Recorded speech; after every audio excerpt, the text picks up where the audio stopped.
to episode 2 of the Hardline According to Stonefruit with my man Mark French. Good day, everybody.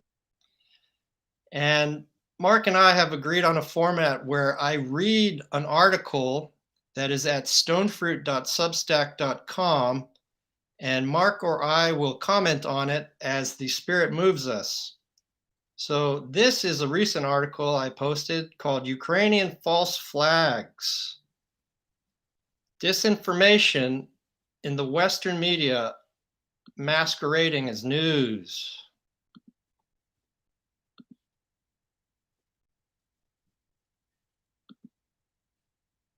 Excited for it. There's a lot of things masquerading as news right now. You said a mouthful, Brother French.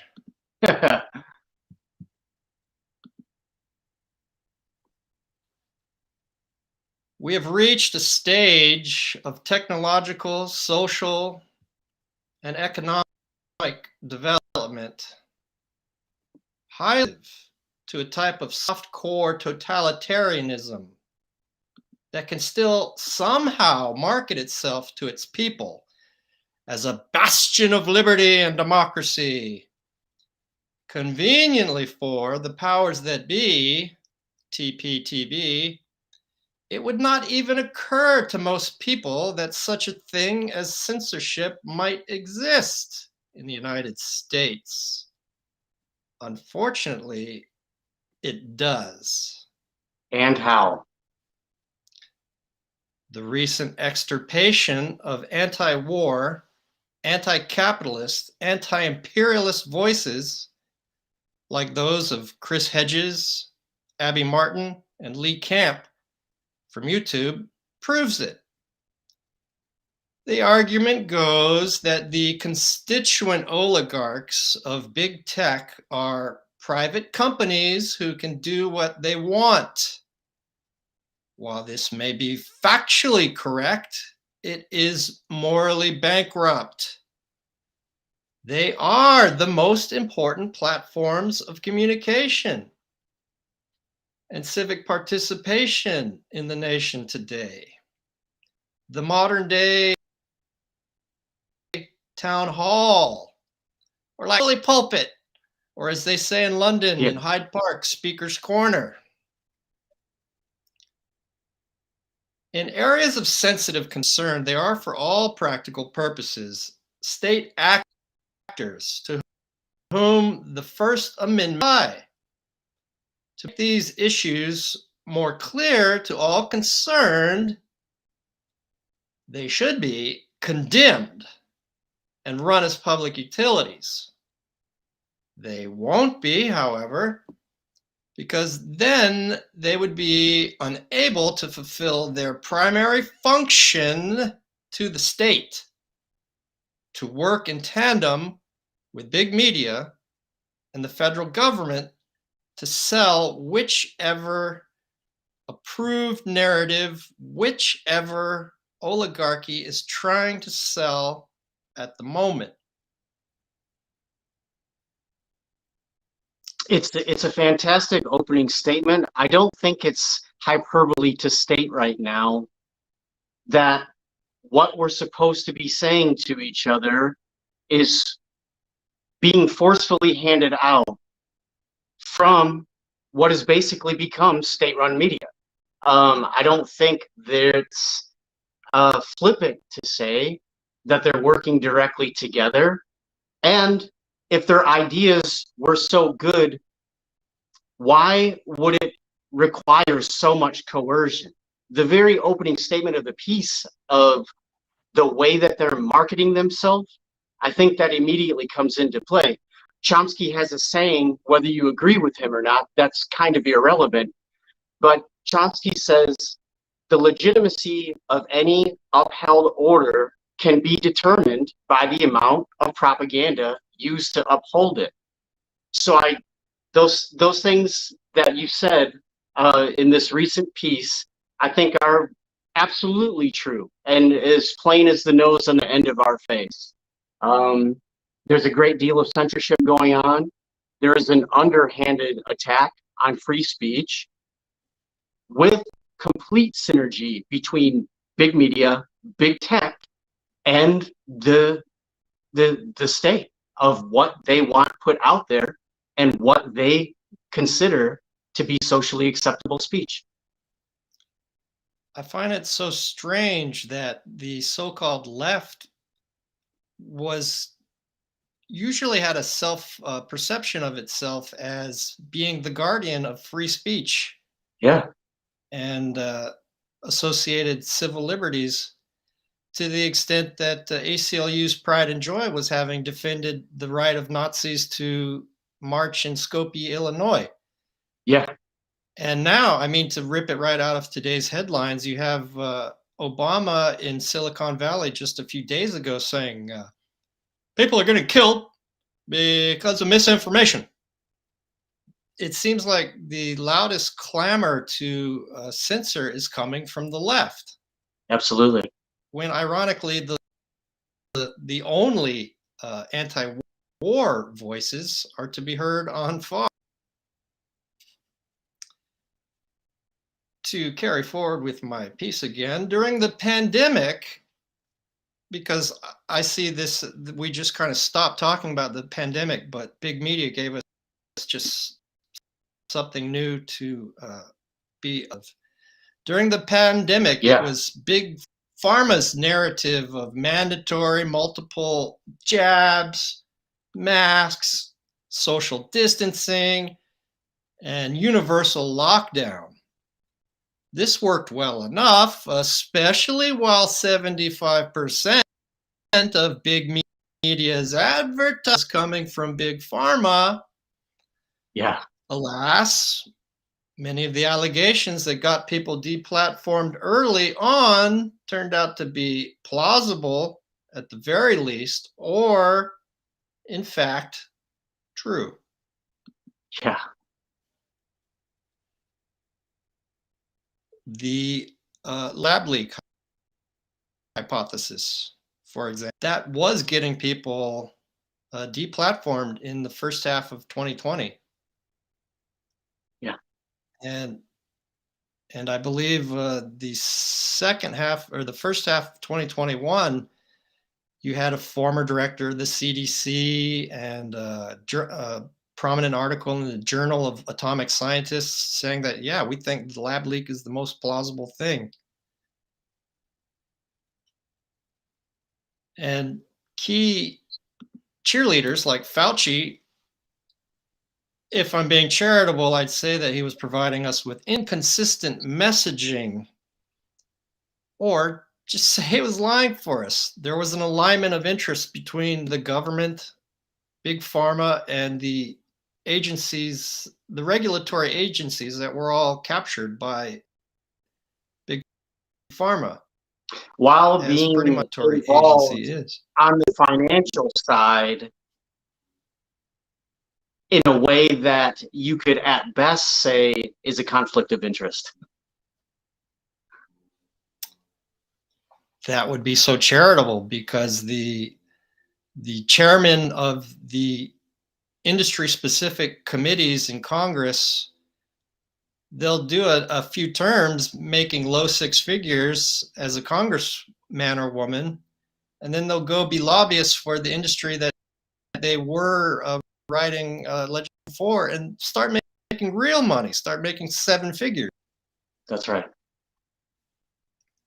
You know, if I think there's kind of a skeleton key to the things that America needs to address before it has any hope of interacting the dozens of things it needs to do. And Sure. one would be to eliminate lobbying and the revolving door between Congress and lobby and K Street, Sure. and to overturn Citizens United, and to have publicly financed elections. A model that might work well, at least during the interregnum and during a changeover of some significant kind, may also be the Singapore model, where they pay their public servants $750,000 a year. They pay them properly, so they don't feel the need, so they can actually be public servants and make that a viable career. We've had a large brain drain of interesting thinking, what Americans usually hold so dear, of dynamic outside the box thinking, if you will, because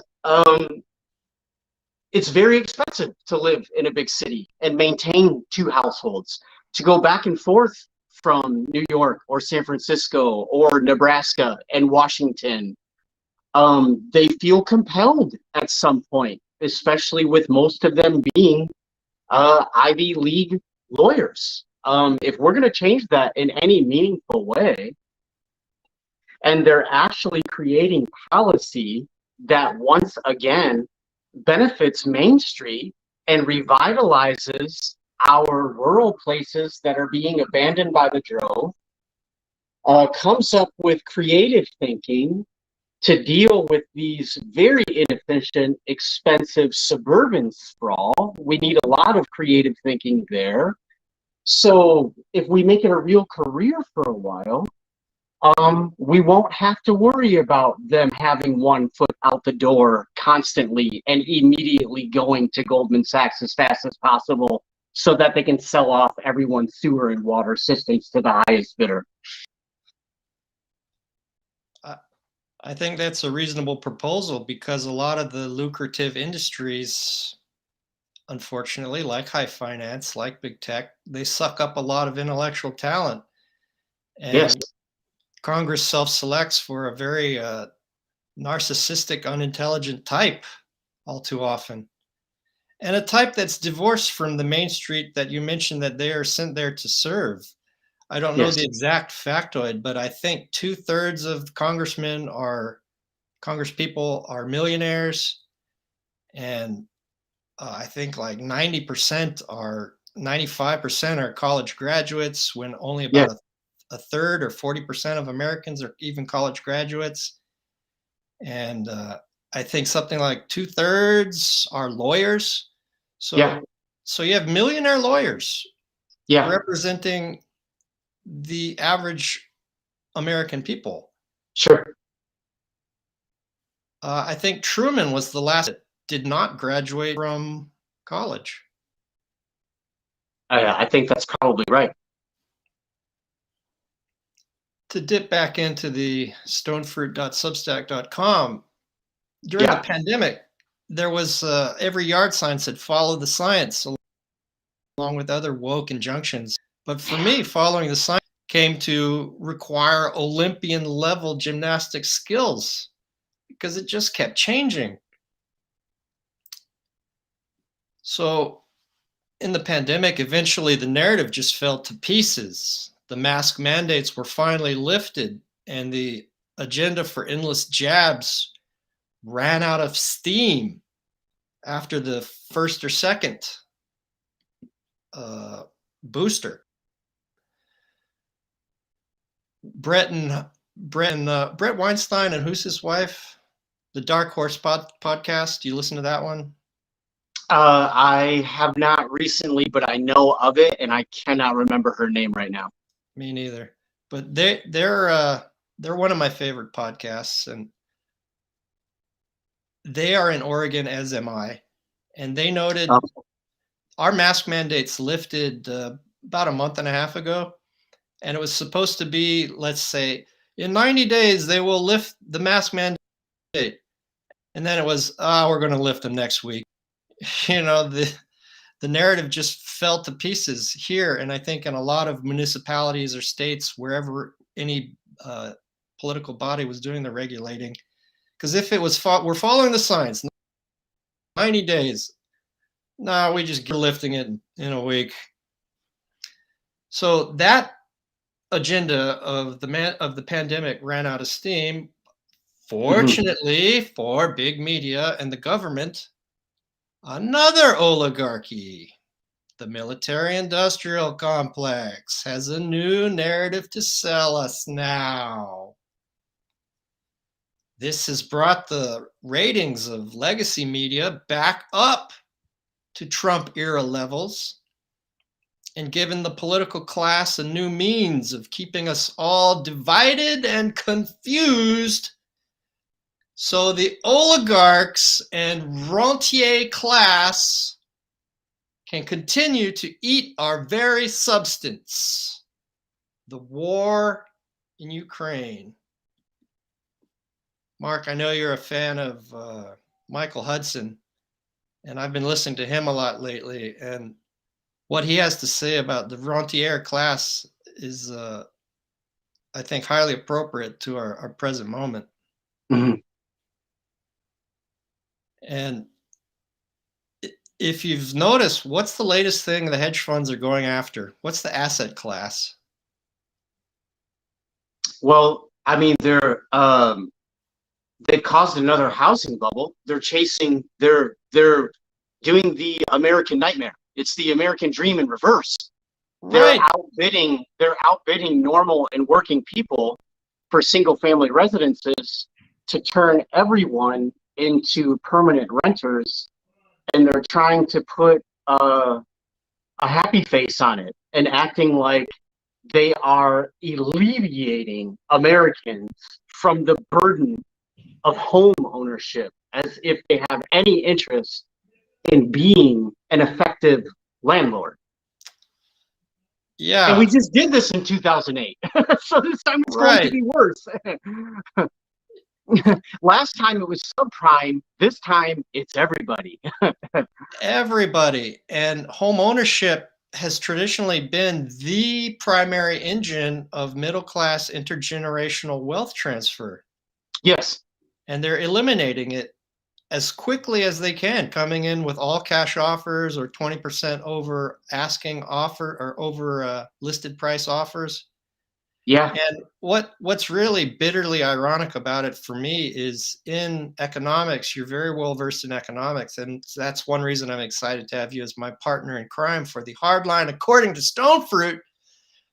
But the rentier class has a technical meaning in economics. Yeah, it absolutely does. Rental extraction, whether Yeah, it be and housing, patents. Yeah. Patents, exactly. It's rents construed very broadly. But in Yes. this exact particular case, they're going after actual rents. Yeah, that's right. Yeah. Yeah, sometimes they say the quiet part out loud, and it just is what it is. It's so macabre. Yeah. You know, the first time I ever heard that phrase, saying the quiet part out loud, was from another one of my favorite pairs in the podcasting world, Crystal Ball and Sagar and Jetty. Mm-hmm. Sagar and Jetty, I ever heard say the quiet part out loud, and that is a very handy phrase. Well, he's a former White House press secretary, so if anybody knows, it's him. Yeah. And Ryan Grimm, who took over after Crystal and Sagar jumped ship, like Glenn Greenwald jumped ship from The Intercept, and Matt Taibbi jumped ship, and Katie Halper jumped ship from Rolling Stone. Everyone's migrating to Substack. But Ryan Grimm is one of the rising as it remains with The Hill. And he too is a White House correspondent. Yeah. And he's not horrible, but I don't hold him in the esteem I hold in some of those other heroes. But back to the war, the present moment of war, the perma war. Sure. I call it wargasm.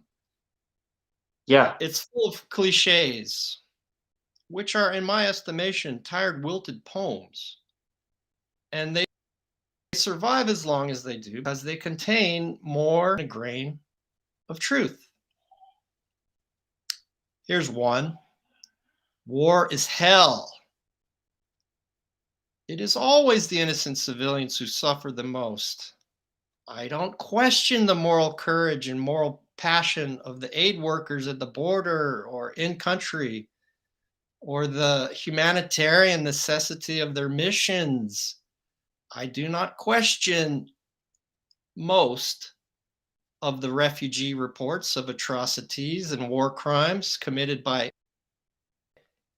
individuals. Neither do I deny that some of these reports could be generated by quote unquote intelligence. operatives. In any event, military discipline is never perfect, and rogue soldiers and rogue units are a fact of war. So is the information war. If we are to achieve an abiding peace, which is theoretically what we all want, we must have justice.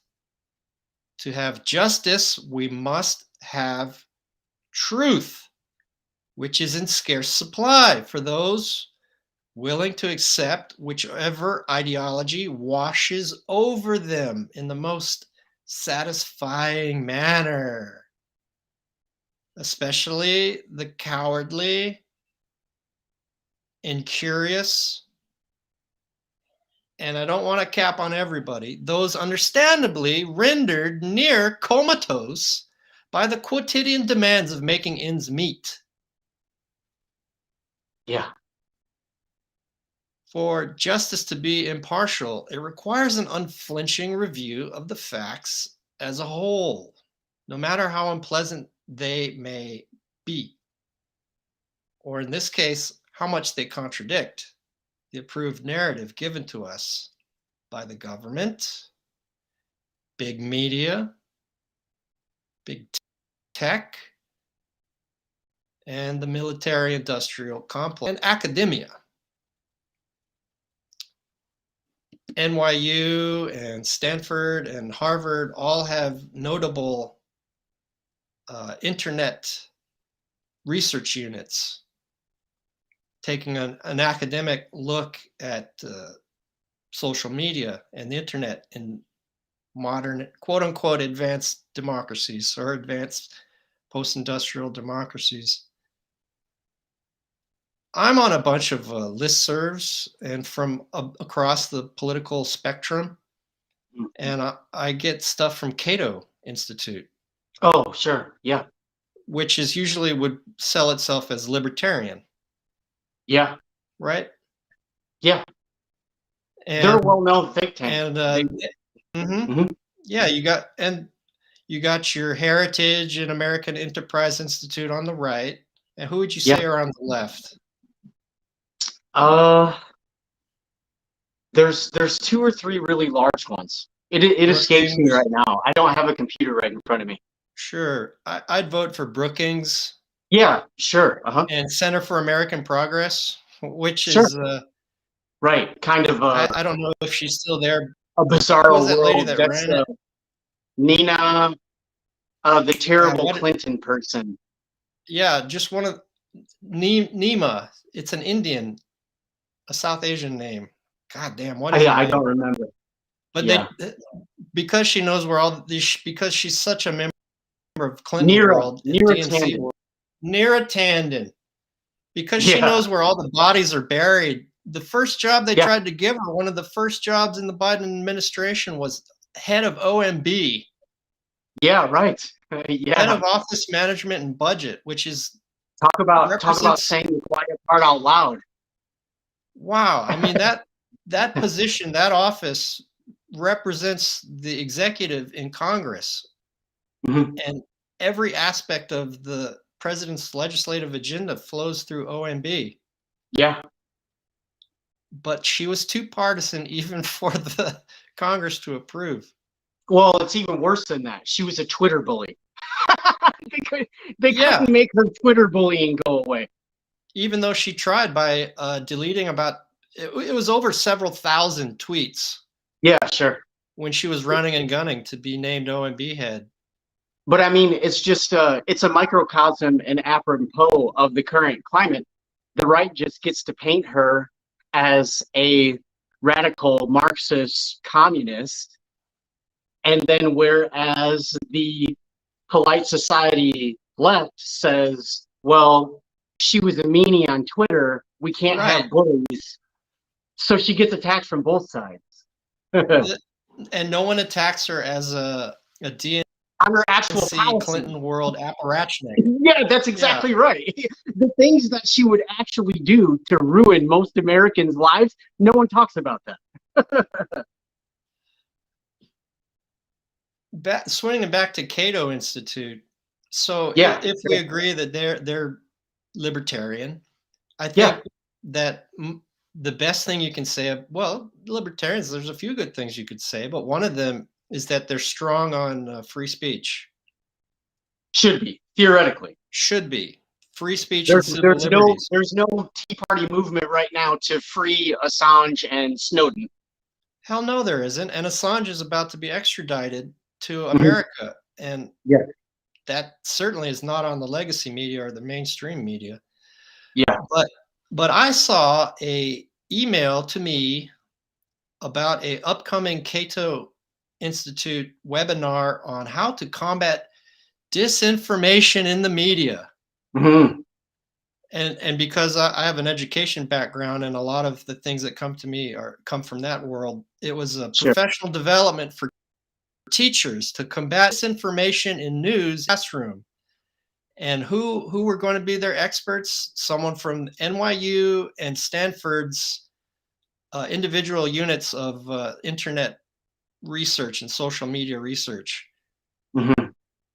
And I took a quick peek at those two research units at those two illustrious universities. Yeah, And it's just regurgitating the same shit you see on CNN and MSNBC. sure. When, I have a piled higher and deeper, a PhD. Aspiration of academia is that we are impartial observers of all the data and dispassionate seekers of truth. When those two research units that are going to teach teachers how to spot disinformation for Cato Institute, Right. just peddling the mainstream media's line. Yeah. Yeah. Well, I mean, to take it back a little bit further, it's not an accident that Silicon Valley is Silicon Valley, right? You're talking about Berkeley and Stanford and everyone in that area operating at a high level that's basically been doing this since the 60s.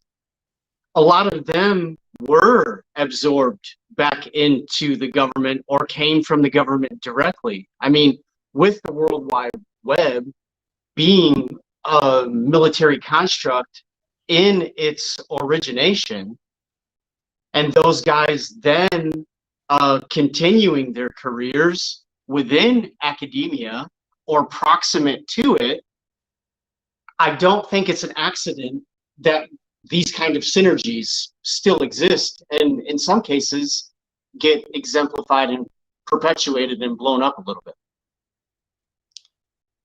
I agree. I think the higher you go up the prestige pyramid of academia, the more they serve as ideological snipers of the consensus reality. Well, And no I one think, wants to get vilified at the end of their career, right? I mean, just on yeah, a practical level, even if your work you were strongly, authentically convicted to, you don't want that trash at the end of your career. You don't, I mean, you don't want to be an outcast. You don't want to end up broke or affect your family's personal fortunes in any way. I mean, I think there is a large socioeconomic and financial risk to truth telling in these environments. And I think that's yeah, dangerous. You're talking about a self-imposed McCarthyite vilification and ejection of independent, reasonable thought. You're talking about self-imposed censorship because you know what could potentially lies around the corner if you start speaking out about some of these things.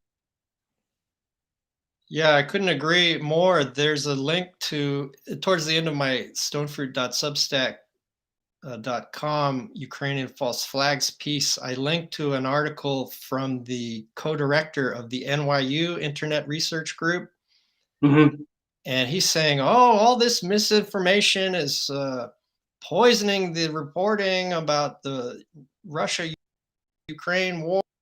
and but advantages of social media and digital news today is that we can correct everything in real time.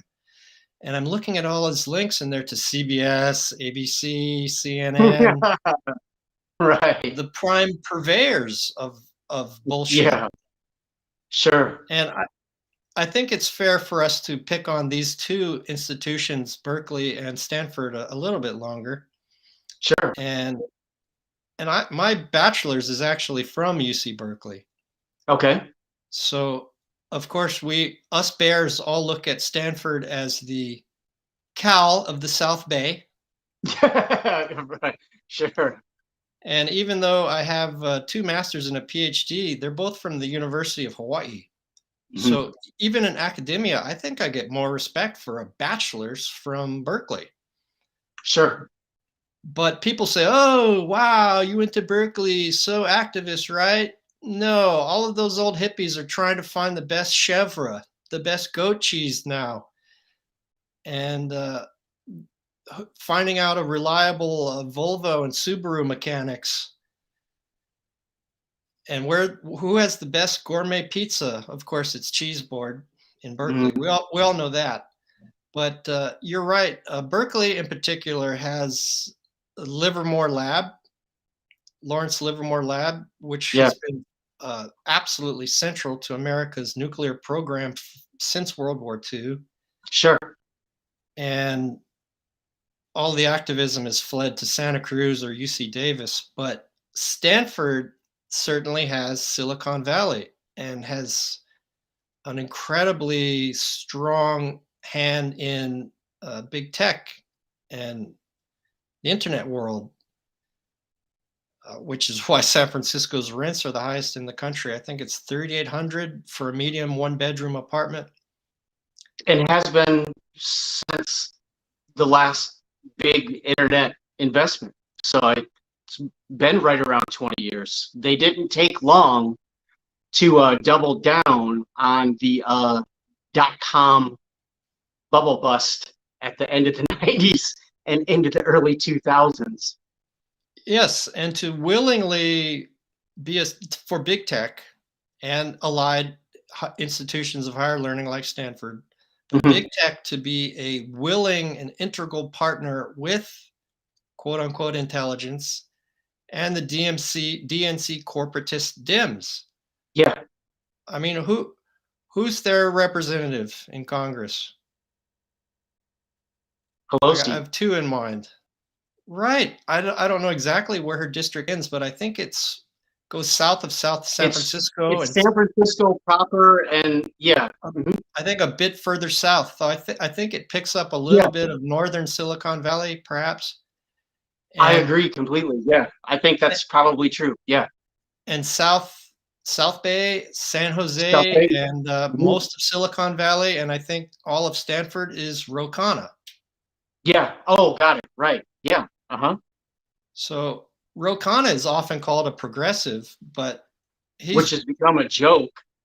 more and more so because I think he was a few years ago, but now that people are starting to whisper presidential aspirations, tweets that are not pro. Here's three things I've always thought you need to be credible as a presidential candidate: for the perma war, for corporate rule led by Wall Street, and to allow Israel whatever it wants to do. Yeah.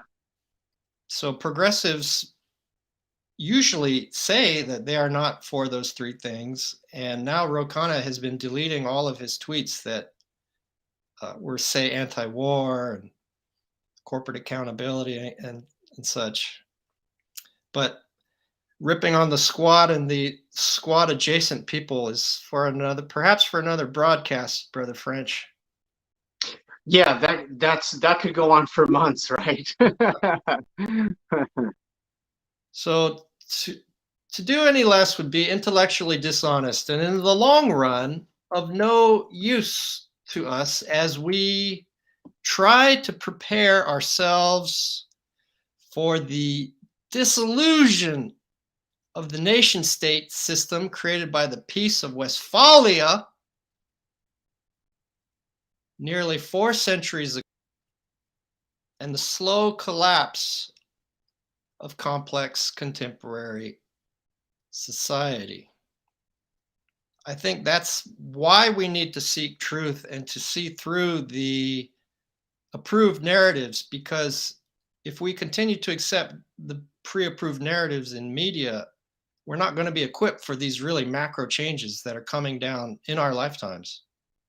Well, I have a natural interest in these topics because as a humanist and an empathetic person, I'm interested in and care about the human condition, right?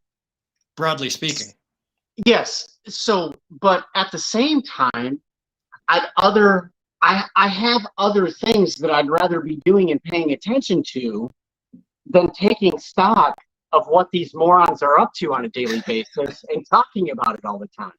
Yeah. But it's become so dangerous and it's become so pervasive.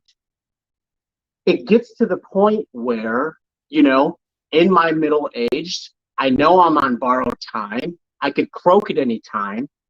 At the same time, I feel compelled at this point to leave my story of it.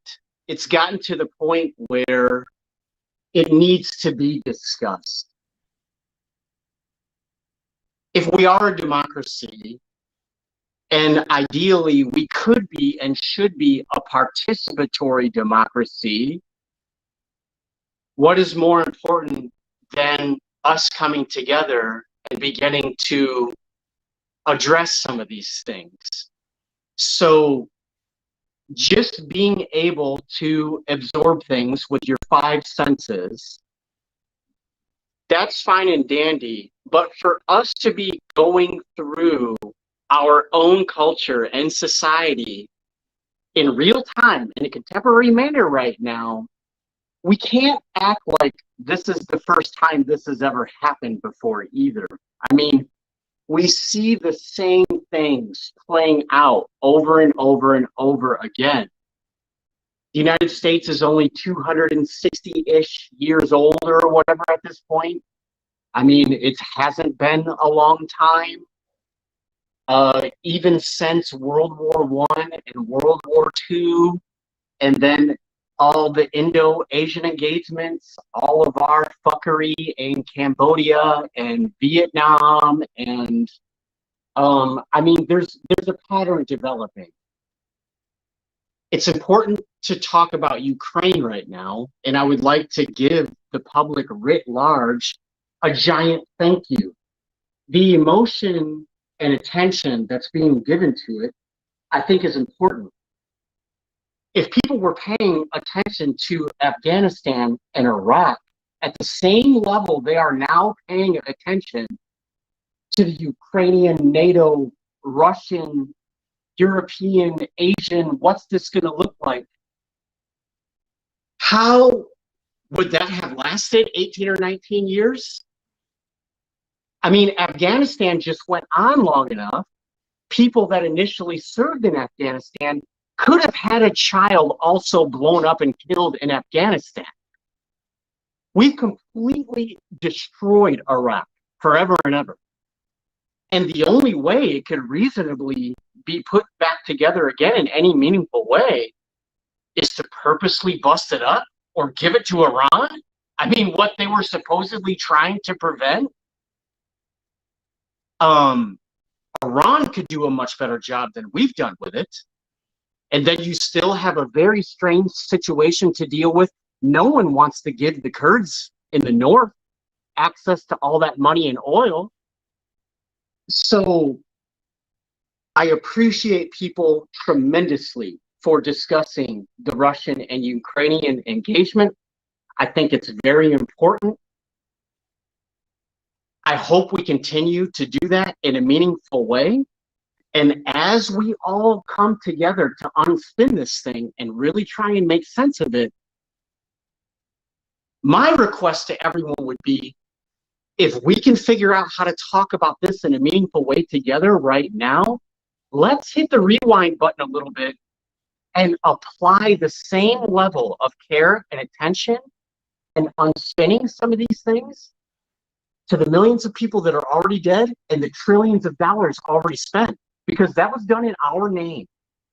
All of these engagements, all of these weapons transfers, all of these financial transfers are basically speaking for us to the rest of the world. And American hard power is nothing without American soft power.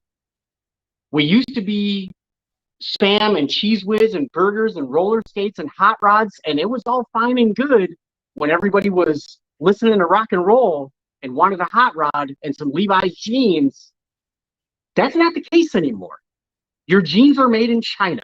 Like, hot rods aren't doing anybody any good with gas prices this high. Like, the new thing needs to be beginning to be presented in a meaningful way to everyone else, so the entire planet Earth doesn't think we're all just a bunch of psychotic mass murderers that wants to steal all your public goods at the behest of Goldman Sachs. And if you're not willing to do it voluntarily, we're probably going to drone strike your wedding.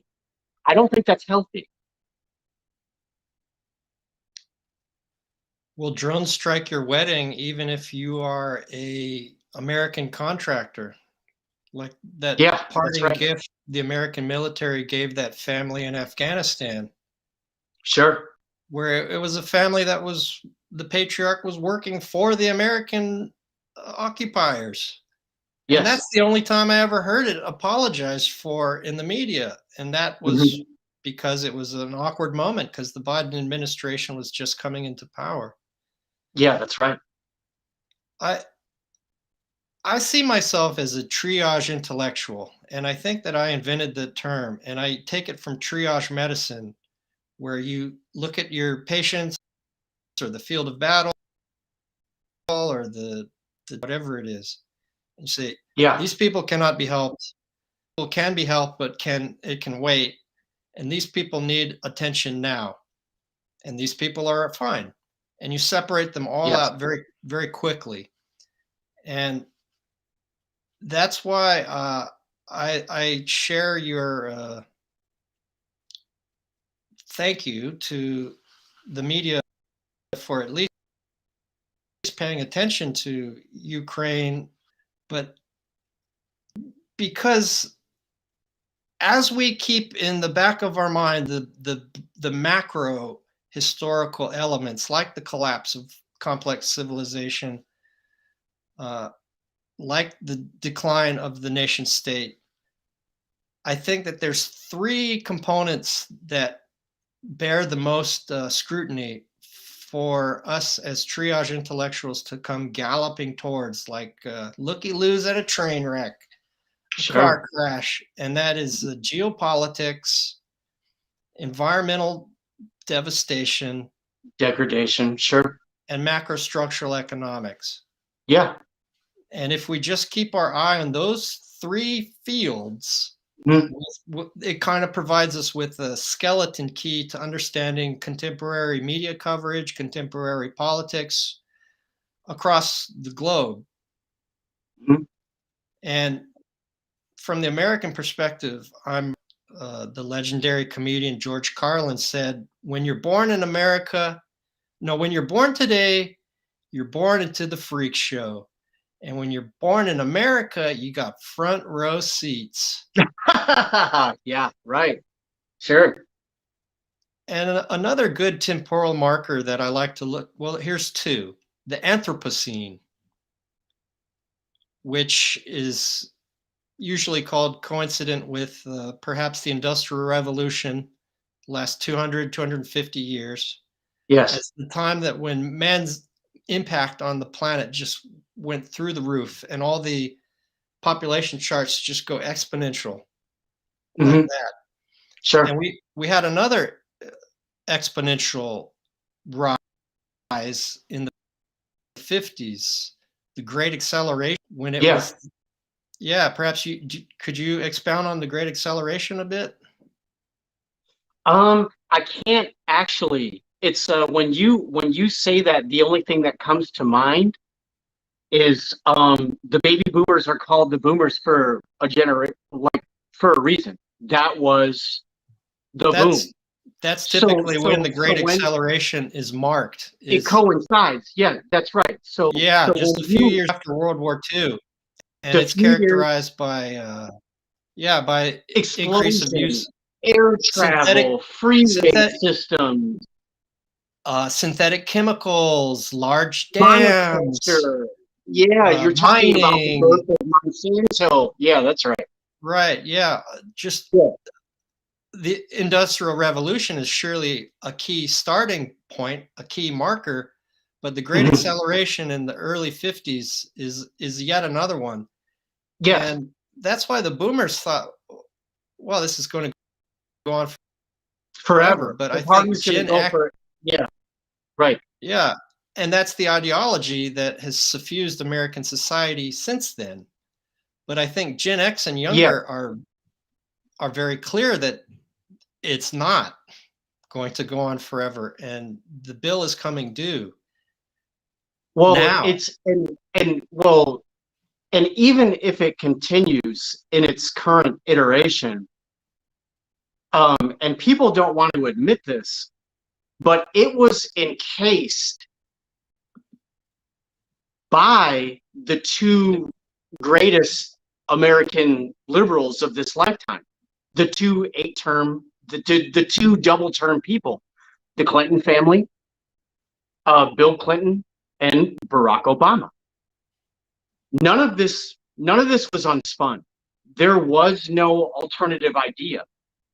And I think overall, that is what we will be left to deal with over this next 20 to 50 years in a meaningful way, is the encasement of the Chicago School and Milton Friedman and Merrill Lynch and Reagan and Margaret Thatcher and Western banking, putting all of this stuff into practice in a meaningful way, and then having Clinton and Obama with nothing other to offer, just a softer, slicker, more hypocritical version of it.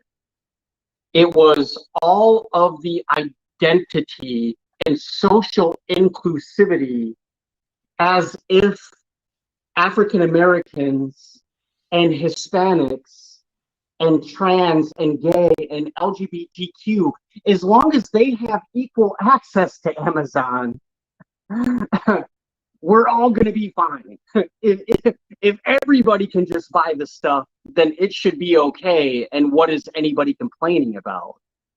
So it does not address deindustrialization in a meaningful way. As people get forced into cities because there's no meaningful way for them to make a living in our country's rural areas, it inflames the culture war. I'm from a big city, but if I was born in Kansas or Nebraska or Missouri or somewhere that was nothing but corn, I would want that to be okay if I felt like staying there. But what am I supposed to do if my family farm gets taken and turned into this giant monoculture conglomerate, or I get absorbed by Smithfield and now I have to be a giant pig farm, or I have to go be a greeter at Walmart the rest of my life? Like, these aren't viable ways to treat people with respect. These are our friends and neighbors. So even if you're someone that makes $250,000 as a couple and you live in a big fancy city and you drive whatever you want and you're doing okay, you have to be able to look around the corner from your PCC or Whole Foods and see that there are other things happening in your community and they're probably less than 45 minutes away from you. I think you put your finger on the right place in the timeline. Iconic conservatives is not the right words because they're like free market Jacobins, Right. like Thatcher and Reagan. Yeah. It's not free market. It's the most unfree market. It's using the Right. government to privatize the benefits and socialists. Yeah, And that's right. they wreaked havoc upon both of their nations. But the democratic response from the exact people you name, like Bill Clinton, and especially ideologically, the ideological foundation from which Bill Clinton sprung, the Democratic Leadership Council, of which Al Gore was an integral member. Sure. The only way they chose to react to Reaganite economics and Chicago School economics and Milton Friedman and all of the uncles of Hayek von and Hayek yeah, and all of von this, Mises. Yeah. the Montpellier economists, Yeah. was to say, we don't want to change any of that economically or ideologically. We just want to achieve fundraising parity with Hmm. the Republicans.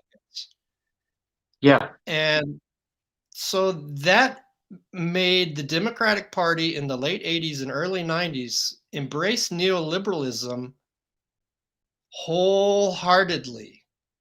Yeah. And they did achieve fundraising Really parity quickly. to the Republicans, Hmm. but at the expense of, and Thomas Frank points this out in his works, his most recent one, The People Know, A History of Populism, that the deal with the devil for the Democrats to achieve this was to abandon their traditional constituencies of labor and labor primarily, really, and to abandon Yeah. labor. Well, and then it becomes blatantly obvious too how and why they became the party of Wall Street. Wall Street has no ideology other than more money. They want to sell the most stuff. So they can't blatantly, publicly exclude anyone from the products, from the financials, and the derivatives that they're trying to create off of it. They need every single customer they can get their hands on. So they don't care if money is gay or trans or African American or Hispanic, or it's all money to them is money. So they can't overtly exclude anyone. How so much of the mainstream Republican Party has become so overtly tied to the big southern city evangelical movement. Yeah, I think we could really do a long litany of the heinous bills that came out of Bill Clinton's administration. The crime bill, Oh, it's which terrible. which Biden was absolutely instrumental for, and everyone says lay off of Hunter and his drug use. Normally, yeah, sure, I Sure. would, but not in your case because you wrote the crime bill. But as bad as that one is, there's more. Wait, there's more. Offer not good in Tennessee. No, there's other bills Yeah, but wait, there's more. Yeah. like the Well, telecommunications. Glass-Steagall That's where I was going. Glass-Steagall was a big one because that ended up, yeah, Glass-Steagall, which that ended up exploding the subprime. That was really the birth of '08. Was and that's also, if people go back to the actual initial Clinton campaign, he blatantly lied about NAFTA during the campaign. The guy was literally elected because he said NAFTA's terrible and I'm not going to kick any of you guys off the assembly line. You're going to keep your jobs. They're not going anywhere. And it's within 60 days of taking office, he said, look, I've been a little bit folksy and naive. We are going to go ahead and outsource a bunch of this stuff to Canada. and Mexico. And then the other thing that people don't like to admit, all of the Rust Belt towns, Pittsburgh, Buffalo, Detroit, some of the smaller towns in Ohio, over to Cleveland, Akron. Appalachia. Yeah, a lot of that stuff was originally outsourced down south. It was Mississippi, it was Tennessee, it was Texas, it was all these right to work states that, like a vacuum, sucked away 100-year-old industries. Good union jobs. Through underhanded tax incentives and things of that nature. So why would all of us be at war with each other to keep the jobs that we already have? It doesn't make any sense. But Clinton's big lie was, I feel safe exporting all this stuff to Mexico and Canada, and then normalizing and letting China into the WTO. Because we're just going to train all of you to be software engineers or bean counters. Instead of being on the line, you're going to be able to put a tie on now like everybody else, and around and around we go. We're going to retrain you to do something way cooler. Well, the retraining never came. They exploded the cost to go to school. They didn't let anybody go to school. There was no retraining. There was just, you don't work in an assembly line anymore. Now you have to go work at Walmart. And that was it. So the only reason they got away with that for so long is with easy credit and the deregulation of Glass-Steagall, everybody saw their value of their house going up. So New York was salivating to let them treat it like a piggy bank and pull out their equity, remortgage their house. They could maintain the same standard of living. They could still send their kids to school. They could still take a summer vacation. They could still have a couple of cars, even though they had to retire early. Early buyouts, where I'm from in Detroit, was a really big deal. Those guys were, given lump sums of 30 or 40 or 50 or 60 grand, whatever their seniority equaled, to walk away from what turned out to be $250,000, $300,000. They were like, look, we're going to ask you anyway. Just go ahead, do the right thing, take this haircut. We'll give you your benefits for a little while. We're going to give you 50 or 60 or 70 grand to walk. You're going to get cut anyway. And we're going to turn all these positions into temporary positions. And away you go. And that's the only way the Clintons were allowed to get away with that for so long. Everybody's house's values were going up so much. And all the big New York firms were salivating to issue mortgages against that again, just because they knew those people were going to have to file bankruptcy later, because there was going to be no way to pay those notes, and they were going to be able to reabsorb all those single-family residences for pennies on the dollar. And that happened. I mean, no one needs to know what percentage of the population lives in the northeast of the country. There's a lot of people from New York to Chicago, and from Detroit down to Tennessee. That's a lot of people. Yeah, and the repeal of Glass-Steagall tore down the firewall between the highly speculative investment bank side and the more conservative retail bank side. And Clinton's Telecommunications Act is responsible for the incredible consolidation of big media that we have today, which makes it so much easier for them to try and sell these pre-approved narratives that any responsible humanistic public intellectual is trying to identify and fight back against now. And NAFTA was certainly the seminal piece of legislation, absolutely definitively destroying labor. Although Christian Smalls might be part of the entering spear tip bringing it back, but NAFTA already, it also definitively deindustrialized America. And all of that initially went to China, but China has moved up the value chain of manufacturing very quickly. And whereas 25 years ago, they were making just plastic, injection molded plastics, Yeah, that's right. and now Yeah. they're making All of Shenzhen our is like kids. Shenzhen north of Hong Kong is like a gigantic 10 million person makery where Yeah, that's right. you can prototype the most advanced robotics or anything high tech in Hmm. something that would take a 9-month prototyping timeline in any Western country. You can do it there in 3 months. Yeah. So the way China has moved up the value chain of manufacturing, the way America has just abandoned all pretense of manufacturing, so that now it's planes that don't fly, some Yeah. cars, and Right. weapons. Yeah.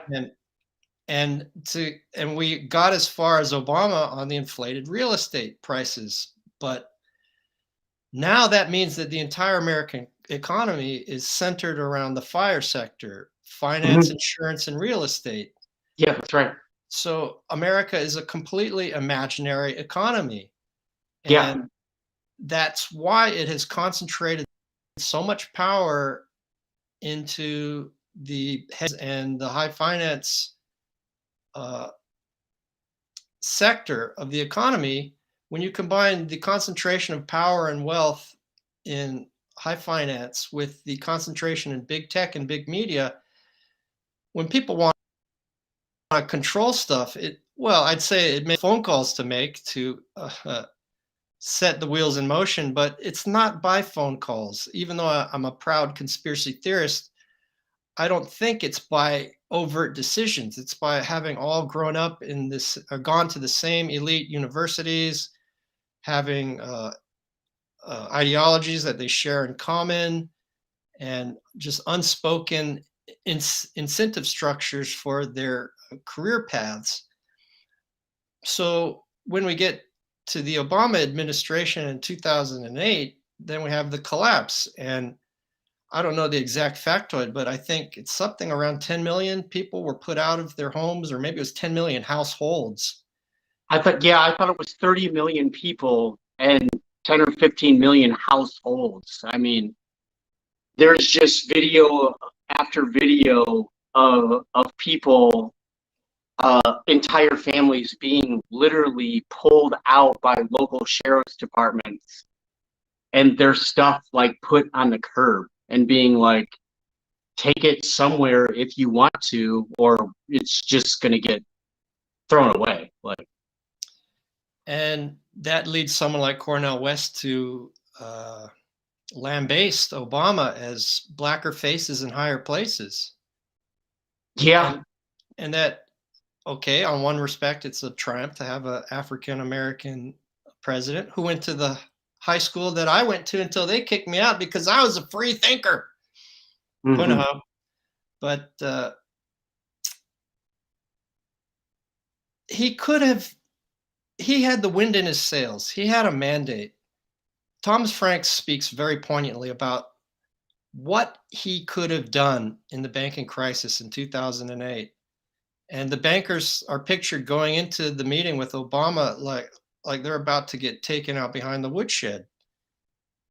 And instead, Geithner and Obama said, "We're the only thing between you and the pitchforks." Yeah. Well, and then not just Geithner, what you just said is so relevant because the revolving door between New York and Washington has been so blatant and overt for so long. We can't leave Paulson and Bernanke out of this.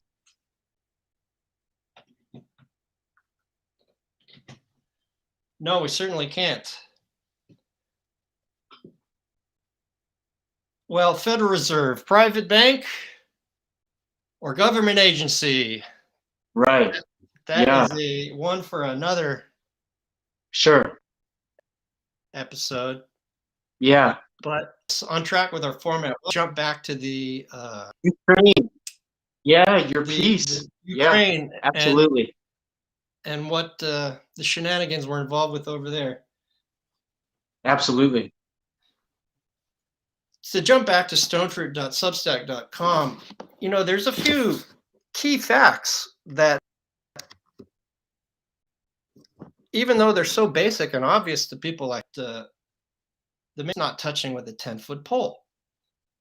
There's no way to deny the role of the CIA and the National Endowment for the Democracy, which is just a CIA cutout. And organizations like George Soros's Open Society and the Azov Battalion, who are often called neo-Nazis. They're not neo-Nazis, they're Nazi-Nazis. They revere step to collaborating head of state, and the role of the Ukrainian oligarchs in the 2014 Maidan revolution, quote unquote. So Ukraine is being sold as a bastion and liberty, but it's been around for these social forces for it before Maidan, say since Maidan, for the last 8 years at a bare minimum. And no one talks about the role of the existence of missile sites at an inland U.S. naval base in Poland, naval base on land in Poland, 100 miles from the Russian border, nuclear capable, and a bunch of creepy biolabs. Right, which I don't know how this happens, Mark, but they're called conspiracy theories by Snopes and the fact checker. When Assistant Secretary of State Valerie Nuland admitted to their existence in sworn testimony before the Senate a month ago, while calling the citizens Ukrainians. Yeah, it's called a conspiracy theory when someone responsible for Ukrainian policy at the State Department admitted that they exist. And those missile bases in Poland and Romania, they're nuclear capable. And as usual, since America deindustrialized, hypersonic missiles yet. China and Russia do. Russia made a point of using one during this war to say, look, guys, we got them. And when America gets them, it won't be more than a year or two. They can put hypersonic missiles in Poland and Romania, where they have sites now. And part of the ambition was to put them in Ukraine. And there's a YouTube of Putin uncharacteristically losing his cool, where he said, look, guys, the West, we've been telling you for 20 years, this is our red line. You are going to be able to strike Moscow within 5 or 6 minutes. In what world is that acceptable? They could just do it in Cuba again. Right. And I mean, this only goes one way. No one's bringing up the parallels with the Cuban Missile Crisis, even though it's pretty obvious. Sure. No one's bringing up the fact that Russia has been invaded by Napoleon and the German Kaiser and Hitler. It's touchy about its near abroad. It's understandable. No one brings up the fact Nazi Azov Battalion burnt alive dozens of people in Odessa right after Maidan.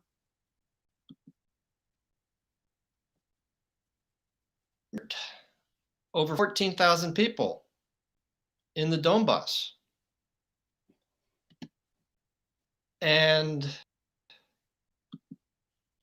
it strikes me as very interesting that two of these so-called Russian atrocities are in the Donbass, the places that the Ukrainian military has been killing Ukrainians since Maidan in 2014. No one talks about the outsized influence that Azov has in politics and war. Every country's got Nazis. Well, they're not always number 2, number 3, number 4. And they have threatened Zelensky's life if he makes peace. So in spite of only being 10% Ukrainian military, they have this disproportionate influence. These missiles, they're mine, nuclear capable, not yet hypersonic, but likely to be in a year or so. China and Russia already have them.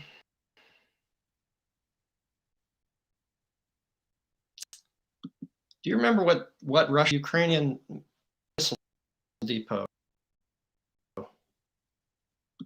a munitions facility on March 21st? So of course, if it gets hit by So to any say tiny that, thing, it's going to blow. so to say that neo-Nazis is misleading. To never bring up any of these other factors in the media portrayal. To not mention that they started out as Azov started out as a militia, and that they were formally integrated into the Ukrainian military in 2014, and that their sympathizers are directants of a powerful, important fact in Ukrainian politics. And post-orthodoxy, Dark and Ainsley made a point of taking a look at Fire and Ukraine on Fire. Winter on Fire is more pro-West, pro-Ukrainian, and no one's denying that the guy that got ousted unconstitutionally in 2014, what was his name again? Yalansky? Oh no, Petrovsky was the original. I don't remember. Me neither. It escapes me right now. He was corrupt, but he was constitutionally, and yeah. So the guy that, you know what? Why does no one notice that Azov has SS in their logo? No one seems to notice that. Right. It looks just like Or SS. care. Yeah. So Russia has good historical reasons to be touchy about its near abroad. It has good reasons to be touchy about Nazis, having lost 25 million people in World War II, about half of their population at the time. Yeah. But all of that is glossed over. So also need to mention that in 2010, Russia and Ukraine ratified a treaty granting the Russian Navy use of Sevastopol on the Crimea through 2042. Ukraine was to continue being a geopolitical playground for neoconservative ideologues. And Valerie's husband is Robert Kagan, one of the grandfathers of the neocons. And we all remember how important the Project for a New American Century was to Bush. So these neocons want to live out their final fantasies while it's still remotely even able to be to the American public of unilateral American hegemony. But if they'd succeeded in that, Russia would have lost their only access to their only warm water naval base.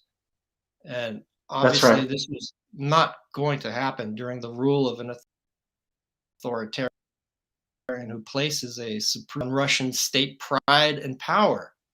So Putin took back Crimea, which had been Russian. And just on a logistical level, on a logistical level, they have to have a land bridge to Crimea through the Lugansk and the Donetsk, and that's where Russian-speaking people have already been being ostracized and attacked for 8 or 9 years. This could end immediately. Murder. Yeah, 14,000 and counting. I mean, this could end right away. If the United States, who hijacks the Security Council whenever they want to, and Ukraine came together and just said, if we really care about saving lives and we really care about moving forward, we have no problem giving away this tiny piece that was already Russian previously until the 50s or 60s. And let's just end this now and get it over with. That's not in the interest of the West. Or the oligarchs. That's right. The Ukrainian oligarchs. That's right. And that's why the decisive battle appears to be have transpired in Avasol steel and metallurgical works in Mariupol. Mm-hmm. And it seems to me that the Azov battalion made its last stand in Azov, and having been given the chance to surrender, chose to die fighting, and were given the opportunity. But to take Mariupol was essential for them to achieve exactly that land bridge that you mentioned to their warm water port. And I think that a final piece, that some non-negotiables that Russia is going to have are at least autonomy within a Ukraine for the Donbass, the Donetsk Republic, and the other one I keep forgetting, Donetsk. I just call it the Donbass because then I don't have to remember the Second People's Republic. But then that land corridor. Oh, sure. Mm-hmm. Luke starts with an L. The two people Lugansk. Republic. Lugansk, yes. Donetsk and Lugansk. Mariupol include land bridge to Crimea and recognition of Crimea's return to Russia because Khrushchev gave it away. Return, that's very recent. Return. Yeah, that's right. Early 50s. And Khrushchev, you mentioned that in the piece. The media yes. Yeah. How is the media supposed to discuss anything serious in 3-minute bits between commercials for Pfizer's next big pill? I mean, they just the way that media is done on television in this country right now, it doesn't serve serious people in a serious manner. I think there's some, I think the industry is ill and they need to choose between their value to everyone used to be the trust of the average citizen. No one minded paying a nickel or a quarter, or even when it went up to 50 cents for the Sunday paper, because they trusted what they were going to be reading. No one minded turning on Cronkite and Mike Wallace because it used to just be a straight news show and people could make of it what they will. And if they were more interested, they could delve deeper into it as far as information exchange could take them. So I think through the Phoenix program and Mockingbird and some of the things that have become clear now about the media and security industries, mixed with the attention spans purposely being reduced to that of a gnat, and these tiny 3 to 6 minute exchanges, when we already know what everyone's going to say, I don't see how that's serving the citizenry anymore. And whether people have time to pay attention to this stuff in a meaningful way or not, Americans can smell bullshit from a mile away. And I think the current climate isn't healthy. Everybody knows it isn't healthy. So unless you're on the take, or it's just a bedtime story that makes you feel good, no one else is watching it. No one else cares about it. No one else trusts it, and it's why it's dying. I think you put your finger on an important moment of media trust with the American public, with people like Cronkite and Mike Wallace, because back then there were three major networks and they all had a news department and sure as large a portion of the general public as possible. So they had a more legitimately earned reputation of calling balls and strikes. Yes. And even though the news departments were held within conglomerates oftentimes, the business leaders of the conglomerates had the common decency and the grace and the pre-Telecommunications Act responsibilities Yeah. to treat the news as a public trust and even a loss leader for their conglomerates as a whole. Well, And and then not only that, but the specific events of the day were so important to so many people, it was generational. So if you just take the assassinations of the Kennedys and Martin Luther King, and then mix in the 67 riots where people had to see their own neighborhoods and cities burning across the country, those are images where, when they're just handled in reality and with care and concern and stoicism, that's enough to move a generation. You can buy trust for decades at a time just by being fair during events of that level of importance. I am only in my mid-40s, so I'm not old enough to remember those things in real time. I wasn't even born yet. But everybody that was important to me growing up does remember that. And that was passed over to me in a very meaningful way. So as I became a young adult and able to pay attention to those things, upon revisiting, I could see how just straight coverage of things that made people scared and cry, and then to come out of the other side of that with some kind of collective agreement of, let's get over this together, we can do it.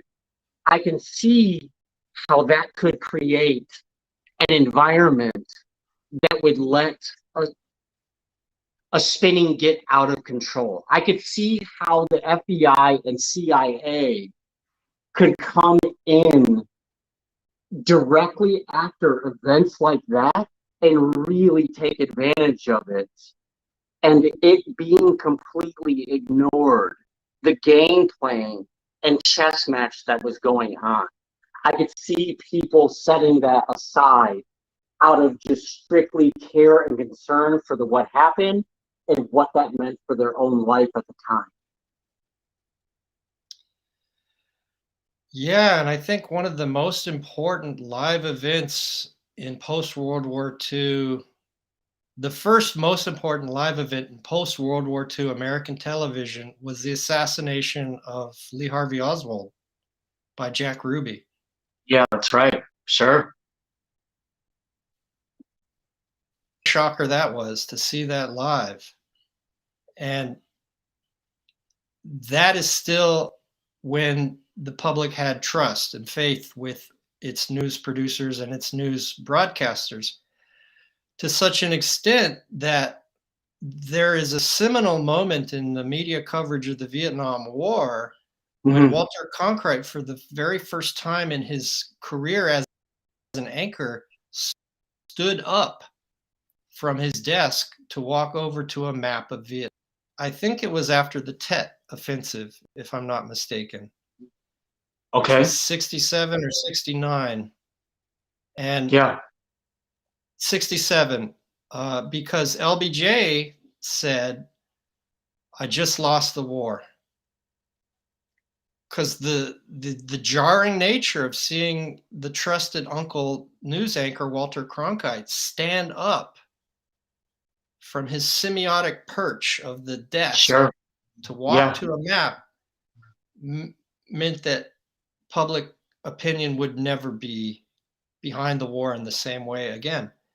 Yeah. And that was when the CIA told the media that the public still trusted the mighty Wurlitzer. Sure. And I believe you mentioned, I believe it was the Project Mockingbird that you mentioned, that was the operation of CIA infiltration into media. Is that Yes, correct? that's right. Overall, yeah, exactly. Not to be Over confused many with the Phoenix decades. And Project that was for Southeast Asia. That's right. Yes. yeah, the Phoenix Project, which was a system of a program of systematic political assassinations in Vietnam. Oh, that's But right. Yes. Operation Mockingbird was the CIA's infiltration of every organ of the media in the post World War Mhm. II era, and this was when we still trusted the media. Yes, that's exactly But right. Yeah. the advent of Fox, and then the wooden stake through the heart of the Telecommunications Act. With Fox Media, we see the rise of demographically targeted media programming and news programming, and it worked like a charm to gather the right wing audience, and that's when media started to be. And Matt Taibbi, as a decades-long journalist, is so wonderful to listen to for his thoughts on this evolution. Sure. That's when media stopped aiming at the general public as a whole and started focusing on its niche demographics. Yeah. And then the telecommunications made the ownership structures behind that as free and easy as the conglomerates wanted them to be. Forward 20 plus years from the Telecommunications Act and the inception and initial success of Fox, you have that long-standing intelligence infiltration of the media from Mockingbird, segmented demographic media programming, news programming now, equally involved in partnering with the media. I would say even more so. It's gotten to the point where it's state-run media. It's literally gotten to the point where they just release whatever the White House and the security agencies say, and the retired generals that they have hired to actually appear, and they are just stenographers at this point. There's no critical thinking whatsoever. To Fox's credit, once in a while, they will actually ask a real question at a press conference. But aside from that, they are just stenographers to the security agencies and the press office. All they do is read what they're told. Any discussion outside of that will get you banned right now from everywhere. YouTube, Twitter, doesn't matter. You're not even allowed to discuss anything outside of the spectrum of what you've been told, or you're going to be labeled a naughty little boy or a naughty little girl, and we're going to stop you from playing in the sandbox. You're grounded. Go sit in the corner and be quiet. You're right, Mark. It's no longer a question of CIA influence over the media. It's having a handful of former CIA directors as paid pundits. Consultants, producers, yeah, absolutely. Well, as on-air, you have several Personalities. former CIA directors. Sure. You have several national security advisors and deputy national advisors and the retinue of generals. So it's less manipulation from intelligence from behind. It's having actual key policy-making participants of the intelligence as on-air talent.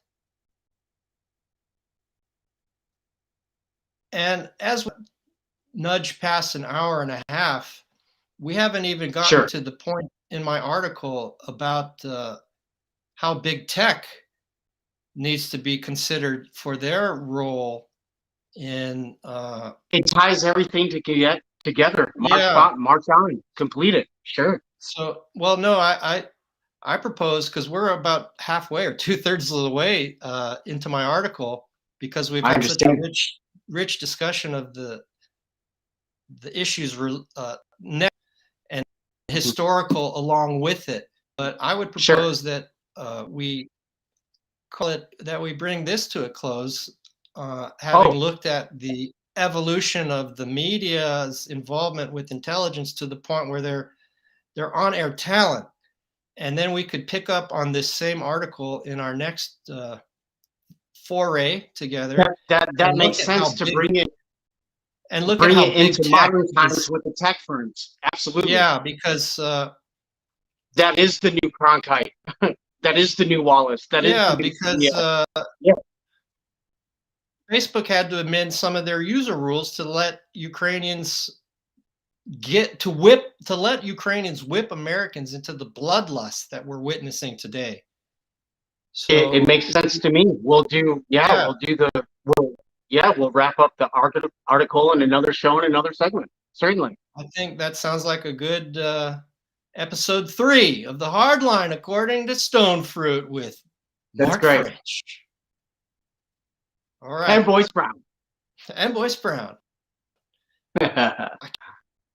Can't be anonymous forever, but all of the links will be in. Has promised to do some writing himself, and maybe we'll get him to Substack with fellow corporate refugees like Glenn Greenwald and Matt Taibbi and Breaking Points, Crystal and Sagar. But wherever you publish, I know it's going to be rich for your readers, Mark, and we'll speak to our... Have a great day. Bye. Thanks for joining us on the second edition of the Hardline According to Stonefruit. All right.